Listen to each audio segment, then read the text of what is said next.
Well, thank you so much, Madam Chair, and everything as always is through the chair. So I appreciate that.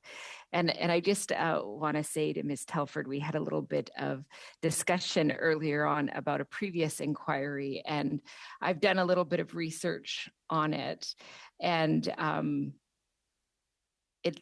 I just want to quote from a Toronto Star article that it says Harper last month asked academic and lawyer David Johnson to craft the terms of reference for the inquiry, and that Harper says he'll take whatever advice Johnson gives. So just clarifying that a little bit.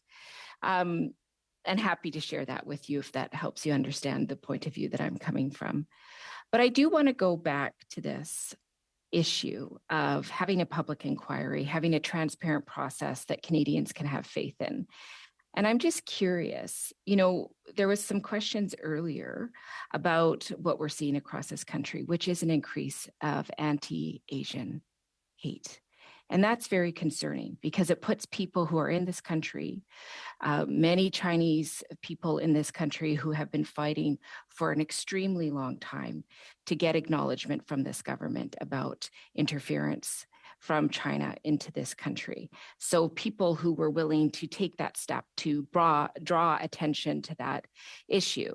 So if the rapporteur comes forward and recommends a public inquiry, I'm just wondering if the PMO, if the Prime Minister, if Ms. Telford would admit that it was wrong to allow these issues to fester in the public mind for such a long period of time, that it's created a distress that is just not necessary. And that the longer we ask Canadians to wait, we are actually harming other populations by not seeing that action. So I'm just wondering if that would be the case and if there would be a willingness to say, you're right, we should have just done this in the first place.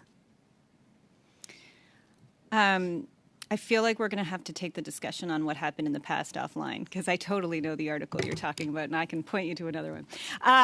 But I think we're actually dancing on the head of a pin there. So in terms of the actual substance of the rest of your question, I believe, and I suspect we will agree to disagree on this, Madam Chair. I believe what is a bigger problem in terms of things festering at the moment is the partisanship and hyperbole that has been brought to this so often in the discussion in the last while.